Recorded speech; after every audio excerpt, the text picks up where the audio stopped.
But soccer is growing in the United States. Yes, it's it becoming is. more popular. Yes, it is. It's still not near to be the number one sport in the United States. But I would say after the next World Cup, the next one after this year, in 4 years, is going to be in the United States. So I think the population in general will start embracing more of this sport. If they can put forth a little bit more competitive team too, I think that Yes. would really help. You Yes. know, That's another thing. Yeah, the clubs are getting better. They're getting of course, better, 10 but- years ago, the clubs in the United States were terrible.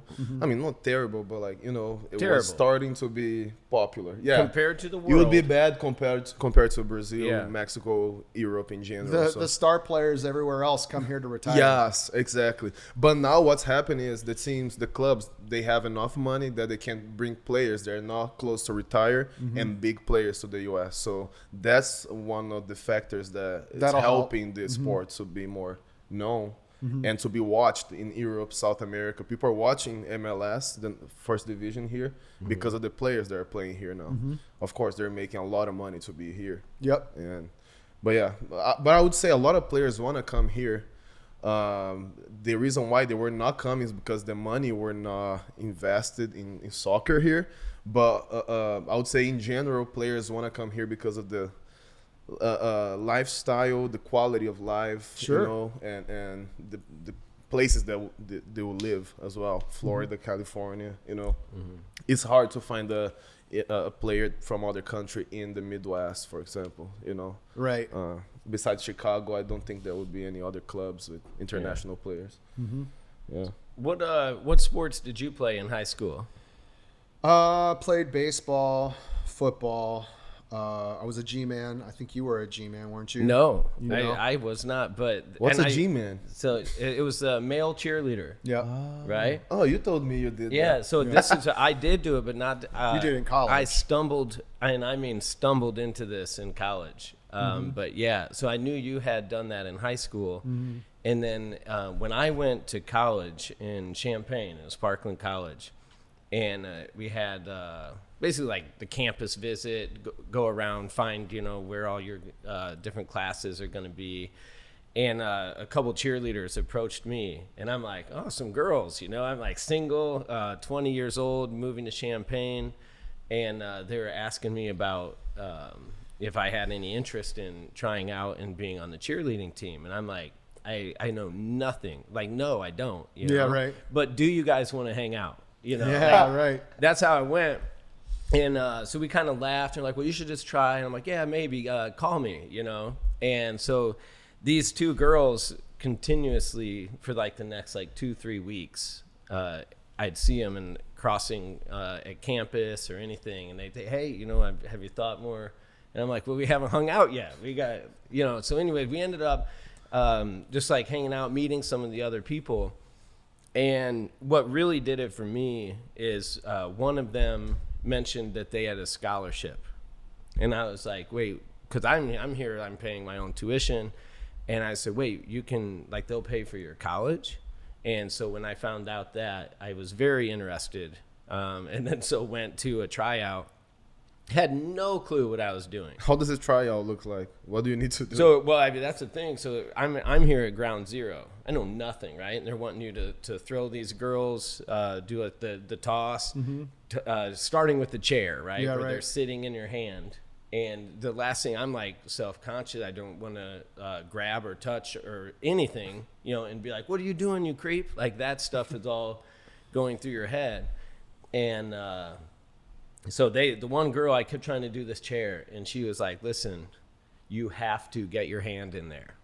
Like you have to. You do. Like, because they have to sit, right? Yeah. And the whole time I'm like barely sliding right up her back. Yeah. And the girl was like, look, you have to get your hand in there. The very next time I stuck it. There you go. It was like, you throw them up, and they just grab them, you're driving up with the leg, and it stuck it. I was like, okay, if you're giving me the, Okay. I mean, yeah. Yeah. but- Did you do that too, Nate? I did. Yeah? Okay. Yeah. It is, to me too, at least, and I'll talk about myself, like it was almost this misconception too of like, that's like for girly men, like I'm not doing backflips and cartwheel. By the end of it, I could do a standing back tuck, You know, I could toss a girl into hands and go all the way to extension. Was there any accidents? Oh yes, I've type dropped of I've dropped more than enough. I remember one time it was my job. We had basically like the 2 guys, and they have a girl holding their legs. They're standing up, and then we're tossing a girl up for them the 2 girls to catch. Like the guys will step in, right? And then so there's 2 guys, 2 girls, and they're holding the girl up on top. I don't know what the names of this stuff is. But so they're like, Lauren, your job is when they pop her out, they'll step out, you step in and catch her. I did not realize how fast all of that was going to happen. And she just, I mean, she hit that. There's a mat, but it didn't, and I felt terrible. Yeah, she's crying, you know. That's crazy. So I'm like, don't make me do that again. You know, let me. I'll just bang this megaphone over here and yell defense. Maybe get one of these guys, right, to do that. But eventually, no, I did that and learned so much. It's interesting stuff. And then I find myself, I go to a college basketball game. I'm like watching the cheerleaders and like what they're doing, right? You know, because I have a great deal of respect for it. I would have never thought, but without that, I don't believe I would have been academically successful in college. Personally, I think it really helped drive you. Oh, I mean, we had study sessions. You had to have good grades. I'm getting free tuition, you know. So for me, it kind of held me more responsible. Sure.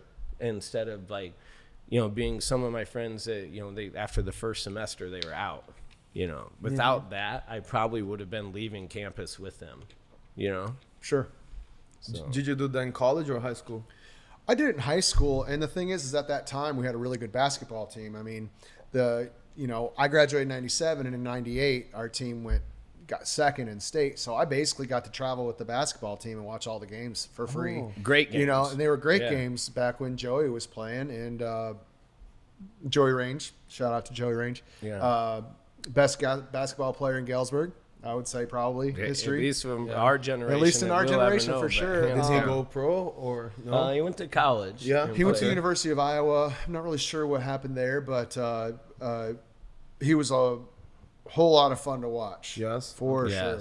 I mean, he was one of the guys that, you know, would, even in junior high, was dunking the basketball. Yeah.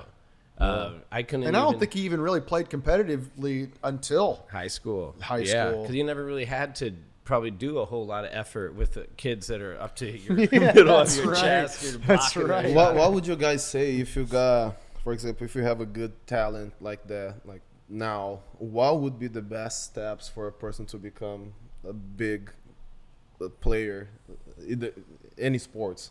Like, you were born in Mammoth. What would you do if your kid is one of the best basketball players in the region? You would try to send the kid to Chicago for a tryout? What would you guys do? If you're that good, you're going to get noticed regardless. Sure. In this world of the internet and social media, in my own advice would be almost like what we talk about in life in general. If you're going to want a different result than everyone else, you must take different actions, right? So there's footage of Kobe Bryant, of him sharing this type of stuff. You know, you think of Michael Jordan, when those peers were out having parties, going to dinner, living up with friends, they're literally still in the gym shooting more free throws, you know. So if you want that level of greatness, you can achieve it. You have to obviously have some talent too, right? But you even as talented as Kobe Bryant and Michael Jordan were, they were still in the gym. You know, I think you either have this inner hunger or you don't. You're tuned in to the Talk About It podcast. I'm Lauren Fulmer. I'm Victor Dantas.